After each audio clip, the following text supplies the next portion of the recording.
Hi, Mrs. Turner. My name is Christa Perry, and today I'm going to be presenting to you on the effects of children and teens on consumption. First of all, I want you to think of a time when you've been in a store and you've seen some bratty little child kicking and screaming and crying because their parents wouldn't get them some product off the shelf. Now, in your head, you were probably thinking, wow, those parents have no control over their children. I mean, that's what most of us would have thought, anyways. But now I want you to think a little more personal. Think of products in your own home. Think maybe about the Pop-Tarts in your pantry, the Little Mermaid DVD in your collection, or possibly the Tangled gummies that you have in your pantry. Now, maybe you're just a child at heart and wanted some of these products really bad, but the stronger possibility is that you bought them because of what your children wanted. Maybe they weren't kicking and screaming in the store, but they influenced you to buy them either by saying that they wanted it at some time or because you thought, my kids would really enjoy this. So that's why it's so important today for me to answer, how are companies able to get a hold of children so easily and influence them, and what are the effects of this on consumption? Consumption is obviously a large part of our life because everything we do is consuming from something to another. So first off, I want to give you a little bit of background. In the 1950s, a time period occurred called the baby boom. Before the baby boom, very few children had a lot of money to spend. They just had a very small allowance, possibly that they spent on a piece of candy at the store, or maybe that they saved up for one big product such as a bicycle. Well, when the baby boom occurred, the number of children increased by 10%. And with their increase, also the money that they had increased, which made producers realize that maybe this was an important market to start focusing on. So that's what they did. And now an easy way that producers are able to get a hold of children is through commercials. Children watch TV every single day, and the average child watches 4 hours per day. That's a lot of time to be spending just watching TV, especially if you think about how long children are awake on a daily basis. Altogether over a year, that equals 1,500 hours of television that they watch. In that 1,500 hours, they're able to see between 25,000 and 40,000 commercials a year.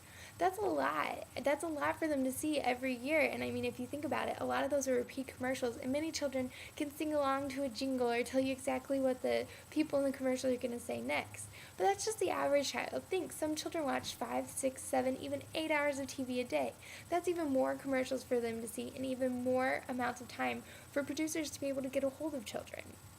This is becoming a strategy for companies. They've started focusing on what the children want more than what the parents want sometimes. For example, before there were larger vehicles, children complained about the size of cars and that they didn't have room for their legs and to stretch out. So vehicle companies created the minivan. Well, the minivan was good for a while. Children had more room, but they complained because it was uncool. Well, that became a problem, and companies wanted something that was new and hip and that children would like, so they created the SUV. Now children get to ride around in a cool vehicle, and they have more space. Yes, the parents bought it overall, but I'm sure some of the decision had to do with the fact that they didn't want their children complaining about their uncool minivan anymore. This is obviously working because companies have put $15 to $17 billion a year into commercials that are focused mostly at children. And these aren't just commercials that are about movies and video games, things that children would want. These are commercials about things on a big scale, that anything that the children could influence.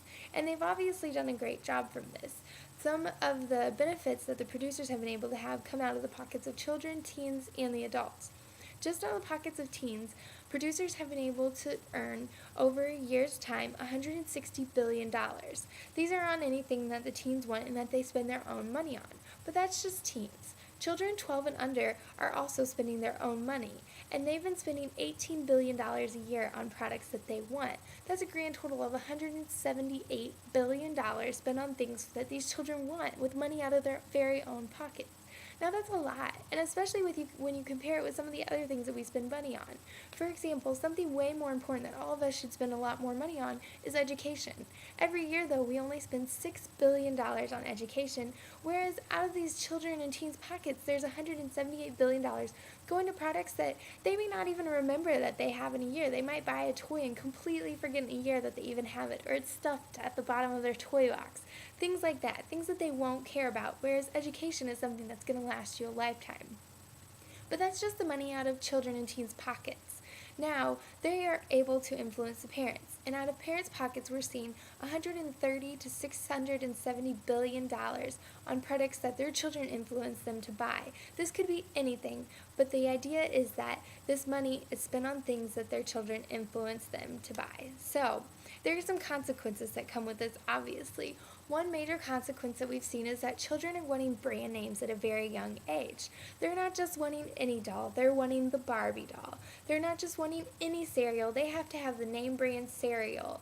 The Frosted Flakes, it can't be the little off-brand bags. No, it has to be the name brand cereal of what they want. That's a problem because we already have a great problem with overconsumption and people creating debt in their lives. We don't need to start children at a young age wanting product names and wanting more and more. Another problem that other countries have been able to see and study is that children under the age of 10 can't really decipher the difference between a commercial and their real show. So they think sometimes that the characters on their TV shows are influencing them to buy something or that they're using the product themselves. This is a problem. There are some obvious and easy recommendations for this. The first one is just take your children outside, go play, get them away from the TV where they're being pushed into this consumption. Let them have some time away from it.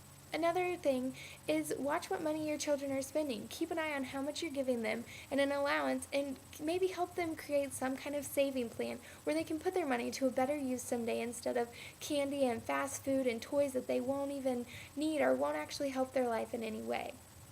So I hope that from now on, when you see commercials and you hear silly ads such as silly rabbit tricks are for kids, that you'll remember that you really are the silly rabbit in this. Thank you for your time.